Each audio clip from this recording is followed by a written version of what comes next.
Major Mohan Kumar, इसी बीच में आपकी प्रतिक्रिया मैं जरूर लेना चाहूंगी, जो भी आप जोड़ना चाहें आपके लिए फ्री रखती हूँ अभी से।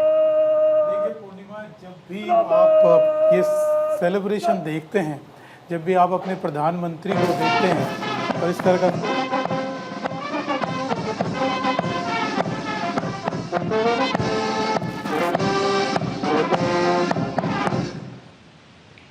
सेना पुलिस कमांडर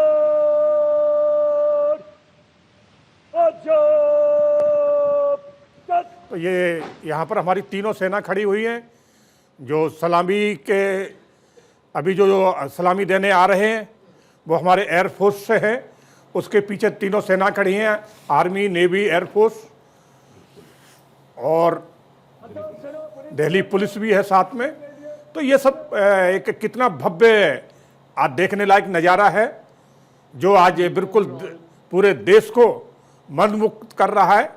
सोचने वाली बात यह है कि आज जो हमारे प्रधानमंत्री की वेशभूषा है, ऐसे लग रहा है कि कुछ अलग से ही आसमान से उतर के आया है। देखने वाली बात होगी कि जिस तरह से प्रधानमंत्री ने अपनी पगड़ी के साथ और हमारे हिंदुस्तान के जो फ्लैग का रंग है केसरिया, उस केसरिया के साथ मिलाते हुए पगड़ी और जो अपनी जैकेट का जो कलर लगाया है, तो ये काबिले तारीफ है। यही चीजें हमारे देश को एक अलग हटके बनाती हैं कि हमारे प्रधानमंत्री जब भी अगर कहीं किसी इस तरह की परेड में आते हैं तो इन चीज़ों को वो विशेष ध्यान रखते हैं कि हमारे देश का फ्लैग क्या है, हमारे देश की सेनाओं का सोच क्या है, उनका रंग क्या है। तो इन चीज़ों को देखते हुए प्रधानमंत्री विशेष ध्यान रखते हैं। बिल्कुल। और देखिए, भारतीय सशस्त्र बल और दिल्ली पुलिस की तरफ से जो गार्ड ऑफ ऑनर है, उस धुन के साथ उसे फिलहाल प्रस्तुत किया जा रहा है। प्रधानमंत्री गार्ड ऑफ ऑनर को इस वक्त रिसीव करते हुए वहां पर आपको नजर आ रहे हैं और लाल किले की ये सीधी तस्वीरें हैं। फिर इसके बाद राष्ट्रीय ध्वज फहराया जाएगा, ध्वजारोहण होगा, वो तस्वीरें भी हम देखेंगे। मैंने जैसा कि कहा कि ये 12वीं बार मौका रहेगा जब तिरंगा फहराते हुए नजर आएंगे आपको प्रधानमंत्री नरेंद्र मोदी, और जवाहरलाल नेहरू के बाद दूसरे नंबर पर प्रधानमंत्री आ जाएंगे। इस रिकॉर्ड को अपने नाम करेंगे, जो कि लाल किले की प्राचीर से तिरंगा फहराते हुए देखने को मिलेंगे। और इसके साथ ही वो बैंड भी वायुसेना का हम देखेंगे। और ये देखिए, प्रधानमंत्री अब इस वक्त आगे की तरफ बढ़ते हुए और सीधे लाल किले की प्राचीर पर पहुंचेंगे प्रधानमंत्री नरेंद्र मोदी। इससे पहले उन्हें गार्ड ऑफ ऑनर दिया गया है। आप मोहन सर प्लीज अपनी बात को आप पूरा करेंगे पहले। और सबसे बड़ी बात ये भी कि ऑपरेशन सिंदूर के बाद आज का जो दिन, हमारे पास चुनौतियां बहुत हैं, लेकिन चुनौतियां कब नहीं थी। सबसे अच्छी बात कि चुनौतियों को पहचानना और चुनौतियों के हिसाब से एक विजन को एस्टैब्लिश करना, वो बहुत खूबसूरती के साथ बीते कई सालों में हमने देखा। और न सिर्फ उनको देखा बल्कि उनको अचीव भी किया। देखिए, बहुत अच्छी बात कही। और आई थिंक ये बहुत ही सवाल बहुत मुश्किल सवाल है, जिसका जवाब भी देना बहुत मुश्किल है। अगर मैं डिफेंस की स्पेंडिंग के बारे में 1 मिनट में आपको एक डेटा देना चाहता हूँ। जैसे कि हम लोग तकरीबन $90 billion per month per annum हम लोग अपना डिफेंस का एक्सपेंडिचर रखते हैं। चाइना जो हमारे बिल्कुल बगल में बैठा है और जिससे हमारी सीमाएं ज़्यादातर चाइना से मिलती हैं, सबसे बड़ा हमारा पड़ोसी भी है, उसका स्पेंडिंग जो है $314 बिलियन है। हमारा $90 बिलियन के आसपास बनता है, तो वो $314 बिलियन है। उसके साथ अगर पाकिस्तान को भी मिला दिया जाए तो तकरीबन उसमें 15 से 20 बिलियन डॉलर और ऐड हो जाता है। तो आप ये समझिए कि जब हम अपनी डिफेंस की सीरियसनेस को देखते हैं तो हमारे सामने चुनौती क्या है पूर्णिमा। चुनौती इतनी बड़ी है, और जिसको अगर हमारी डिफेंस का एक्सपेंडिचर का अभी हम सिर्फ 3 से 4% भी खर्च नहीं कर पाते हैं, और जिसमें हमारा R&D का जो एक्सपेंडिचर है वो उससे भी बहुत कम हो जाता है, वो जस्ट 0.6% ऑफ GDP है। तो हमारे लिए चुनौती बहुत बड़ी है। जैसे चाइना के अंदर डिफेंस है, उनका R&D के ऊपर expenditure is good about 5% of the GDP। तो आपके लिए इतनी बड़ी चुनौती है, इतने बड़े आपके पड़ोसी की आपकी चैलेंजेस जो हैं आपके सामने जो हैं, वो आपको देखने वाली बात है। बिल्कुल। और पर मैं खुश हूँ कि इस तरह से हम एक तरीके से एटलीस्ट हम जो कदम बढ़ाए हैं हमने अभी हम तकरीबन 25 लाख करोड़ रुपए का जो है हम लोगों ने कारोबार किया पर है। मैं इसमें एक चीज जरूर मोहन सर कहते हुए फिर मैं आलोक सहाय सर के पास जाना चाहूंगी, उनसे भी एक छोटी सी प्रतिक्रिया जल्दी से ले लूं।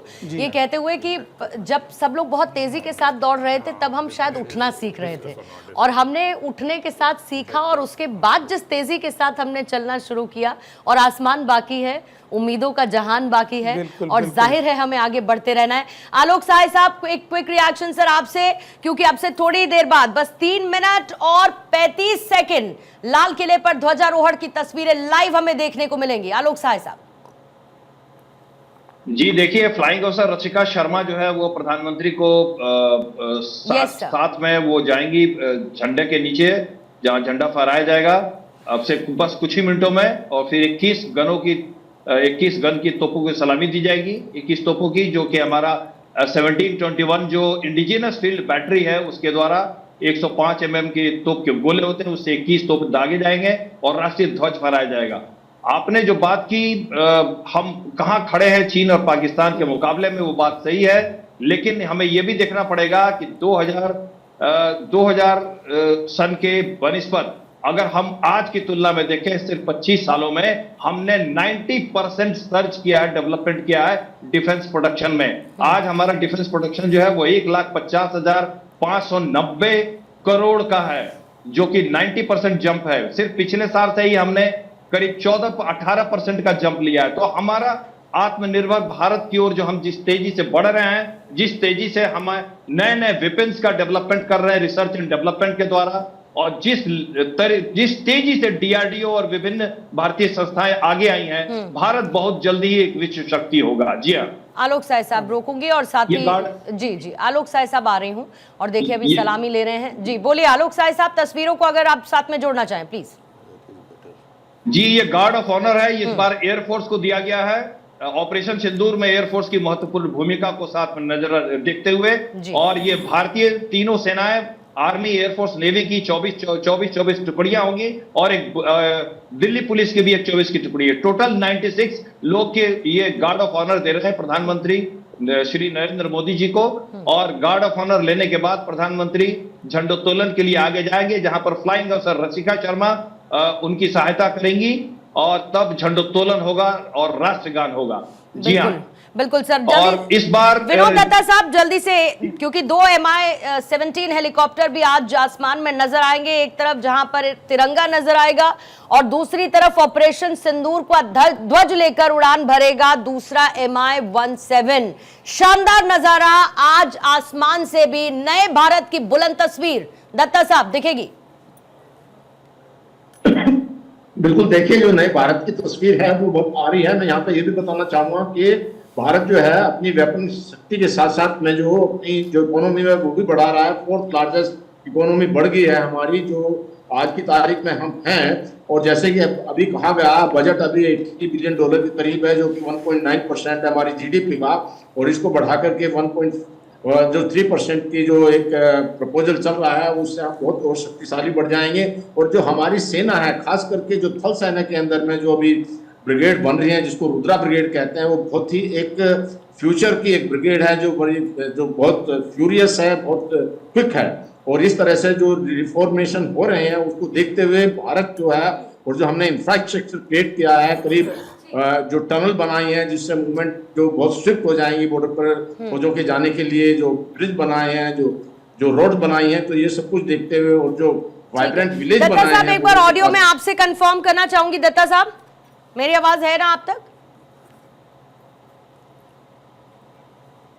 ठीक है दत्ता साहब, शायद आप म्यूट थे सर। हाँ सर, देखिए जिस तरह से भारत ने प्रोग्रेस की है, और जिस तरह से भारत की सशस्त्र सेनाओं का परचम चारों तरफ लहरा रहा है, चाहे वो UN पीस कीपिंग मिशन हो, चाहे हमारे बॉर्डर एरियाज की सिक्योरिटी हो, और भारत ने हमेशा देखिए नेबरहुड फर्स्ट पॉलिसी का